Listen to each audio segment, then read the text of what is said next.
Just for the record, as a last point, Madam Chair, this is public funds and we're making inquiries about them. Budget hearing po ito. Hindi po lahat about you. Pera po ito ng taong bayan. Okay. For of bags to 1 million learners in remote communities while initiating tree planting activities. This gets an appropriation of 100 million pesos. Part of this campaign is an allocation of 10 million pesos for the distribution of Isang Kaibigan books, a children's book authored by the VP. Pwede po bang sabihin ni VP sa atin more tungkol sa librong ito? Chair, let me make a rebuttal and another example of politicizing the budget of the government. Ito pong sinabi ni Senator Risa Ontiveros na at the proper time she'll make a motion to lodge the budget, the requested budget of the OVP to the other agencies. Let me just quote Senator Risa during the Akbayan Congress. Alam ko po na ang daming kalat ni Duterte na hirap tayong linisin. Ang kadiliman noong panahon niya ay talaga namang nanuot sa ating lipunan para mansa na napakahirap tanggalin. At habang ang anak niya ay may kapangyarihan pa, hindi magiging madali ang ating laban. While VP Sara is in power, the threat of a full-blown Duterte comeback is still a very real and present danger.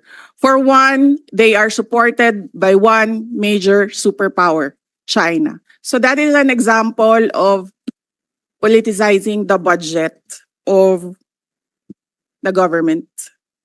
May we request, Madam Chair, that Senator Risa Ontiveros repeat the last question. I will certainly, if you request, Madam Chair, repeat my question dahil walang kinalaman sa kasasabi lang ng VP ngayon.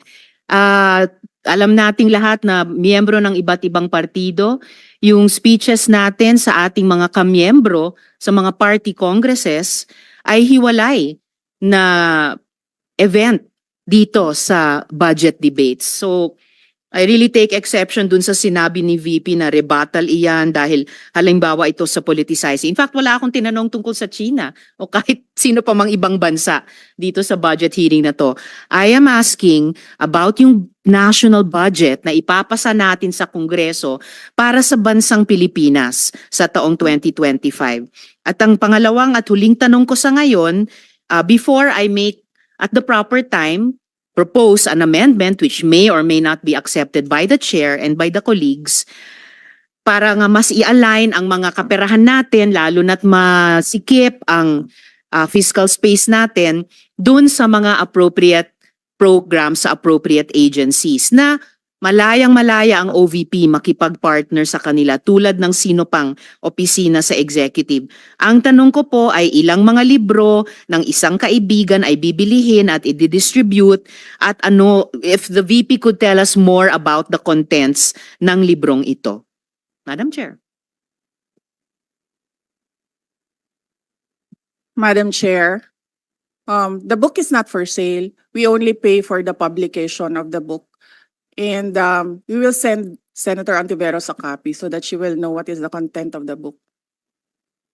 Oh, this question is not only for me, Madam Chair, para rin para sa mga kasama dito sa budget hearing. Baka ilang araw pa bago mapadala at mabasa ko, which I certainly will. But I am asking a question bilang isang mambabatas sa head of agency ng isang opisina sa executive dito sa budget hearing na to. Simpleng tanong. Tell us more about the book, Isang Kaibigan, at ilang kopya nito ang bibilihin ng gobyerno sa halagang 10 milyong piso at i-distribute sa kasama ng mga bags sa 1 million learners sa remote communities, Madam Chair.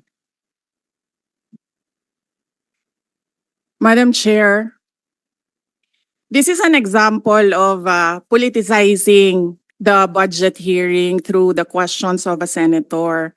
Ang problema niya kasi, nakalagay yung pangalan ko doon sa libro. At yung libro na yan, ibibigay namin doon sa mga bata. At yung mga bata na yan, may mga magulang na boboto. At yung pangalan ko ay nagkalat doon sa kung saan man ibibigay yung libro. Madam Chair, we commit to send tomorrow everyone in this room a copy of the book? Madam Chair, hindi ko maintindihan yung ugali ng ating resource person. It is a simple question. Paulit-ulit na this is politicizing. Ang VP ang nagbanggit ng salitang boboto. Wala akong sinabing boboto. I'm simply asking, hindi ko ma-imagine we're making so much trouble, so much fuss about a 10 million peso item na itinatanong ko lang simpleng, what is the book about? At ilang kopya ang bibilihin ng gobyerno sa halagang 10 milyong piso at i-distribute. I don't appreciate this kind of attitude, Madam Chair.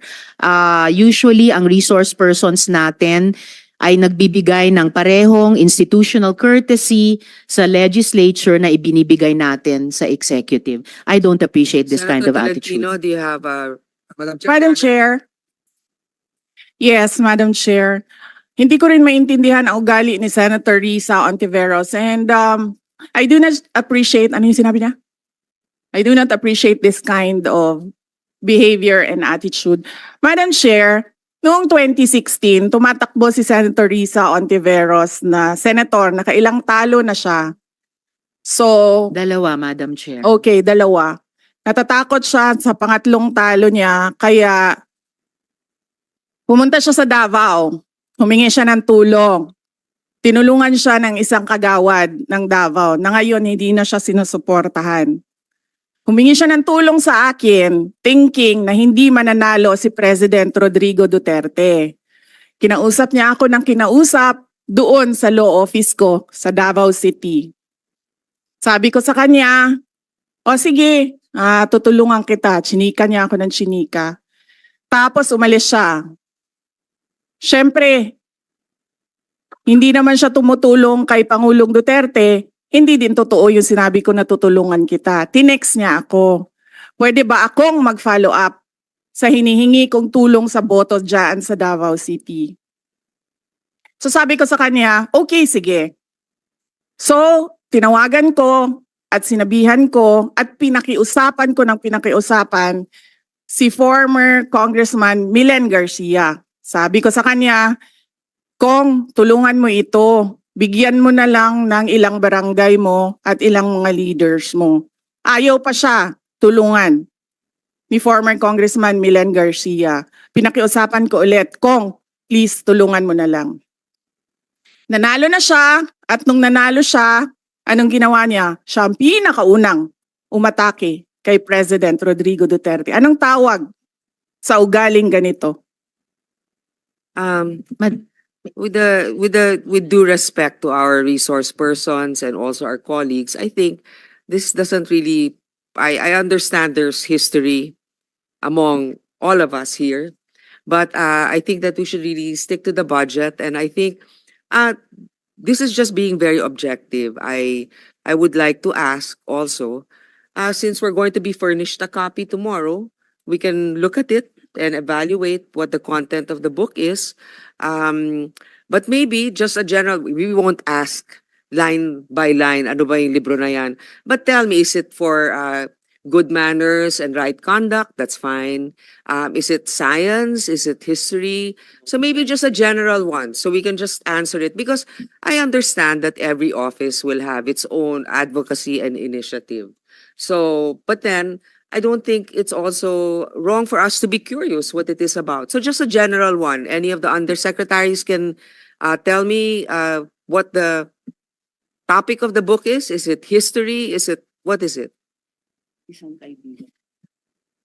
Madam Chair, the explanation is in the title, Isang Kaibigan. It's about friendship. Okay. Then that's for the record. It's about friendship.